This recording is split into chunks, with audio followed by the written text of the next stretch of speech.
यह कहानी है उन लोगों के लिए जो अपने जीवन में किसी प्रकार से कोई आध्यात्मिक लक्ष्य लेकर चल रहे हैं।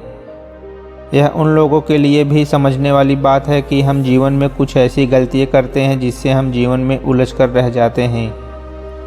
बहुत समय पहले की बात है, एक गुरु ने मरते वक्त अपने शिष्य से बिल्ली मत पालना यही सफलता का सूत्र है। शिष्य को गुरु की यह बात समझ नहीं आई। शिष्य उस सूत्र में उलझ कर रह गया। उसने सोचा गुरु मरते वक्त सठिया गया था, क्या होगा बिल्ली पालने से और मुझे क्या करना बिल्ली से। खैर थोड़े दिनों में शिष्य उस बात को या कहे उस सूत्र को भूल गया। फिर जंगल में जीवन भर तपस्या और ध्यान करने के लिए गया और वहाँ जंगल में एक कुटिया बनाकर रहने लगा। बहुत कम साधनों में उसका गुजारा चल रहा था और ज़िंदगी मज़े में गुजर रही थी। लेकिन वहाँ एक दिक्कत खड़ी हो गई। जहाँ वह रहता था वहाँ चूहे बहुत हो गए थे। शिष्य के सारे कपड़े चूहे काट जाते। वह उन चूहों से परेशान रहने लगा। फिर एक दिन पास ही के गांव के एक बुजुर्ग ने सलाह दी कि चूहों से बचने के लिए एक बिल्ली पाल लो तो तुम्हारी सारी समस्या समाप्त हो जाएगी।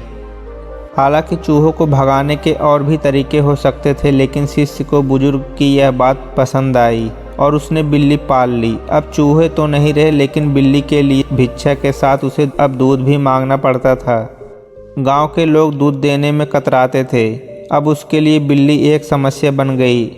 आधा ध्यान बिल्ली में लगा रहता। तब फिर उसी बुजुर्ग ने सलाह दी, एक काम करो, तुमको पहाड़ी से नीचे गांव में भिक्षा मांगने और इसके लिए दूध लाने जाना पड़ता है, तो क्यों ना एक गाय पाल लो। यहाँ आसपास चारा बहुत है, कुछ करने की ज़रूरत नहीं पड़ेगी। गाय चारा खुद ही खा लेगी और तुम रोज़ उसका दूध निकालकर खुद भी पीना और बिल्ली को भी पिलाना। बचे समय में निश्चिंत होकर तप और ध्यान करना। इस बार भी उस शिष्य को बुजुर्ग की बात पसंद आई और गाय पाल ली। वह गाय ले आया, लेकिन उसे क्या मालूम था कि गाय पालना इतना आसान नहीं है। दिन भर गाय की देख रेख करना, गोबर हटाना और साफ सफाई करने के बाद दूध निकालना, इसी में उसका समय चला जाता था। फिर एक दिन गाय को बछड़ा हुआ। अब शिष्य को फुर्सत नहीं मिलती थी। रात में भी ध्यान देना पड़ता था। ध्यान और तप के लिए समय ही नहीं मिलता। बिल्ली, गाय और बछड़ा, बस इसी के आसपास उसका जीवन उलझकर रह गया था। ध्यान पूजा सब छूट गया। तब फिर से वही बुजुर्ग सामने आया और फिर से उसने सलाह दी, अरे भाई इतनी झंझट क्यों पालते हो, तुम शादी कर लो।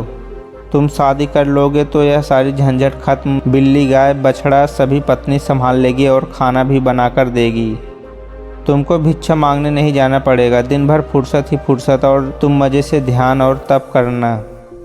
इस बार भी शिष्य को उस बुजुर्ग की बात पसंद आई। उसने विवाह कर लिया और फिर देखते ही देखते जीवन में तूफान खड़ा हो गया। 2-3 बच्चे हो गए और फिर सभी तरह की झंझट शुरू हो गई। जीवन संपूर्ण तरह से अब उलझ चुका था। सास ससुर, साले साली सभी का आना जाना लगा रहता था। जीवन कब गुजर गया पता ही नहीं चला। जब वह मरने लगा तो उसे अंत में अपने गुरु की कही गई बात याद आई। गुरु ने एक सूत्र दिया था कि बिल्ली मत पालना। यह सोचकर वह रोने लगा और सोचने लगा कि यदि मैं चूहों से बचने के लिए बिल्ली नहीं पालता तो निश्चित ही आज जीवन कुछ और ही होता।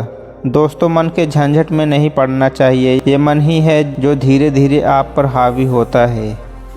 ये मन ही था जो सन्यासी को चूहों से बिल्ली, बिल्ली से गाय, गाय से विवाह तक लेकर चला गया। अपने 2 कपड़ों को चूहों से बचाने के लिए उसने एक बिल्ली पाल ली और फिर एक बिल्ली को पालने के लिए उसने गाय पाल ली। गाय की देखभाल करने के लिए उसने विवाह कर लिया और फिर उसमें घिर गया। यह उन लोगों के लिए भी समझने वाली बात है कि हम जीवन में कुछ ऐसी गलतियां करते हैं जिससे कार्य और कारण की ऐसी श्रृंखला बनती है जिसमें जीवन उलझकर रह जाता है। तो याद रखें, आपको भी कभी बिल्ली नहीं पालनी, अर्थात जीवन में किसी भी चीज़ को अपने मन पर हावी न होने दें, चाहे वो कोई खाने की चीज़ हो या कोई नशा हो या कोई बुरी आदत। अगर यह कहानी आपको अच्छी लगी तो लाइक शेयर ज़रूर करना। तो मिलते हैं अगले वीडियो में।